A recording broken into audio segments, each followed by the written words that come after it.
Thanks. This is also level 1. This is also a level 1 pathway. Please help me welcome to the front Jaco Kruger. He's being evaluated by Lynette. Lynette, what is what is Lynette? What is Jaco's criteria? Mr. Toastmaster, the criteria for the speech is that the member must present a speech on any topic and receive feedback and apply the feedback to the second speech. Now, Jaco, I'm not sure if this is your first or your second speech. I think this is your speech where you're applying previous feedback. Yes? No, the previous one was body language, and now. So this is the first time that you're doing Project 4. Yeah. Okay, so this is the first speech then. So you will do another speech, Yes. the same topic or different topic, where you incorporate the feedback you received tonight. All our guests will explain to you how the pathways work during the break. And you get your first feedback. Right, ladies and gentlemen, help me welcome to the front Jaco Kruger. I should be so lucky. I should be so lucky, Jaco Kruger.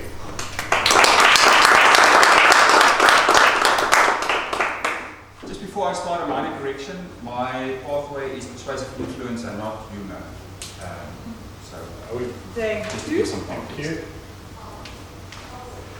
The harder I practice, the luckier I get. The first time I heard those words, it came from Gary Player. Now, if anybody had the authority to use those words, it was Gary Player. He was one of the greatest golfers in history. A man who seemed to the outside world to be lucky at just the right moment. A ball would fall short of the bunker. A difficult putt would roll in. A risky shot would land on the fairway. And people would say, Gary, you are so lucky. And Gary would say, the harder I practice, the luckier I get. The line made sense the moment I heard it.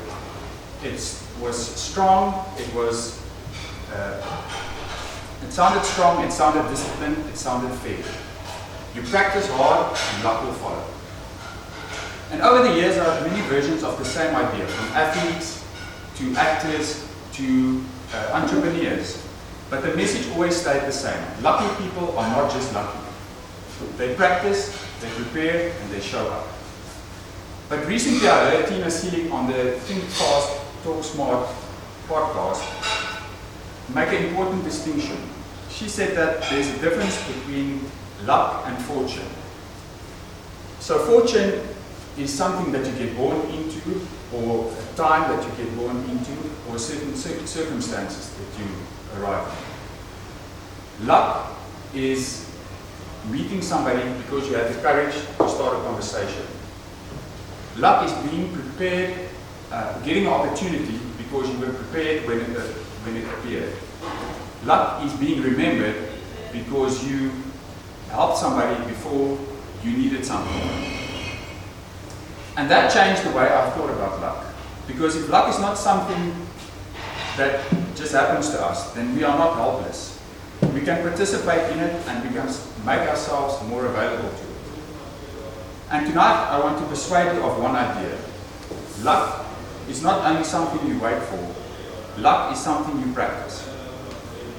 So how do you practice luck? Tina Seelig also went on to say that luck is like the wind. It's invisible, but it's everywhere. And there are basically 3 ways that you can catch it. So the first way is internal. We have to know ourselves. What are my values? What kind of risks am I willing to take? What story do I tell about myself? And the last one is powerful.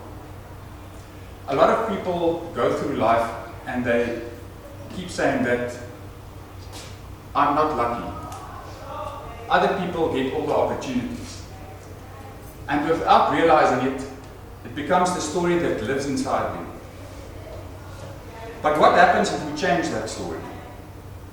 What if instead of saying I'm unlucky, we say that I'm learning to spot opportunities? What if I say instead of saying I'm not ready, I say I can take one brave step?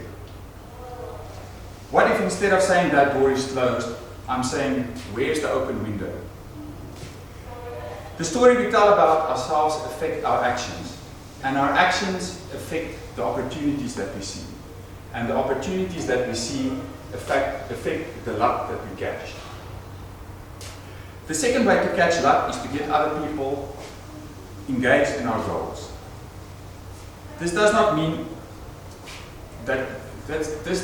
using people. It means sharing our direction clearly enough so that others can help. Think about it. If nobody knows what you are trying to do, nobody can open a door for you. If nobody knows what you are learning, nobody can send you an article or introduce you to someone or invite you into the room. Many opportunities begin with a simple sentence, I thought about you. But how can people think of you if they don't know what matters to you? This is one of the reasons that Toastmasters is such a powerful place. We stand up, we tell our stories, we practice making our ideas visible. We let people see what we care about. And when people see what we care about, they can reach out and help us. But here's the key, relationships cannot be transactional. Deep, authentic listening, building relationships, and even conflict resolution contributes to luck. When we really listen, we notice needs. When we build relationships, we build trust. When we resolve conflict, we keep doors open instead of burning bridges. Some of the luckiest people are not the loudest people in the room. They are the people that others trust enough to recommend.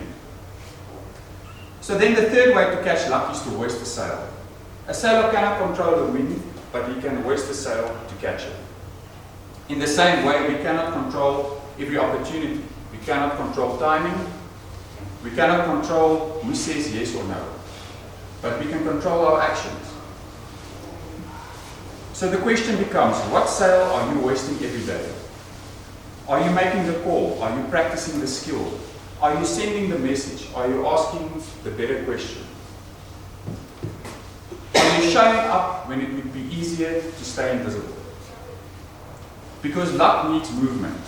A parked car does not discover new roads. A closed mouth does not start new conversations.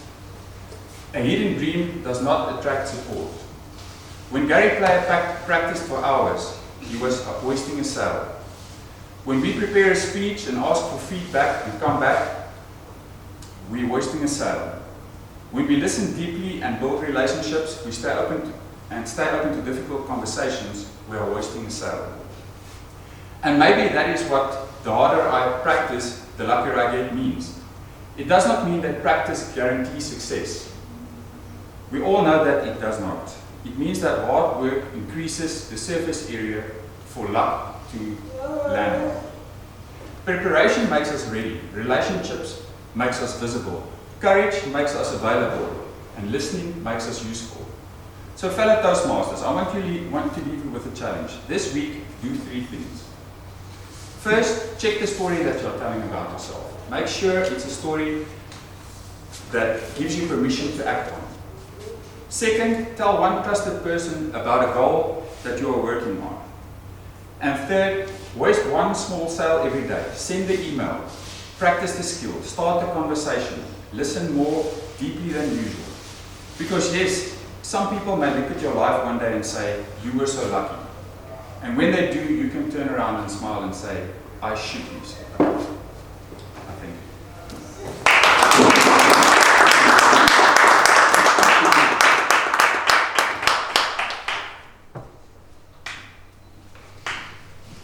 Okay. I know that one was also over a little bit, wasn't it? The time was confess that I didn't start the timer when I started. 8 minutes and 1 second. So I do think that it was around about 7 minutes, but Stetson's was 8 minutes. That was I started, it was 7, just under 7, so it could be even that I was 6. You're going to escape that one. We're going to let you get away with that one, but you have to do it again in any case, so it's fine. And if you do it again, can I say that since you did get away with it, you have to end with a Kylie Minogue line. Since you did anyway, but I want to hear you sing it. I should be so lucky. I've got 2 weeks to practice. Then now have the grammarian's report, please. Mr. Toastmaster, firstly the and na and so counter, 2 ums and ahs, 1 little backtrack, and 1 unnecessary so. 0 uses of the word of the day. That would have been an ideal speech to use a word with Jaco. Your hoist, your sales analogy was beautiful. If I may make a suggestion, and if I'm not treading on the next turf, is if you brought it in a bit earlier at the beginning, it could have been more effective. You could be so lucky, I should be so lucky, wonderful. Your repetition of hoisting the sails, wonderful. And your words usage, especially courage, and your call to action, well placed.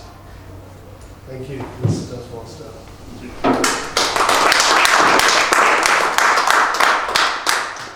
Now for your evaluation. Lynette, are you ready? Oh, good.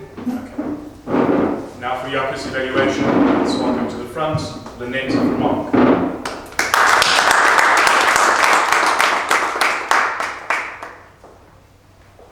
Jaco, well done.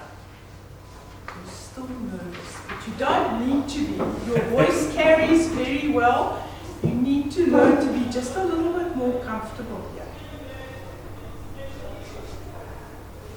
I'm not sure if you were supposed to incorporate body language here. It says that you're supposed to be doing evaluation and feedback, so I know that you've already done the body language and vocal variety project. Your voice was good and your voice modulation was good. There's just one thing relating to your voice that I want to bring to your attention. You mentioned the name of a lady who you were referring to, whose work you quoted. Now, I didn't get that. So when you do mention names of people who you're referring to, just make sure that they're pronounced well and maybe repeat it so that everybody can hear.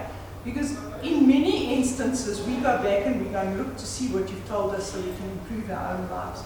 You opened really well because you had a quote when you opened, and it was a Gary Player quote about the more I practice, the luckier I get. And I think everybody in this room can relate to that. So it was a quote to open with, it brought us in, and everyone was engaged straight away.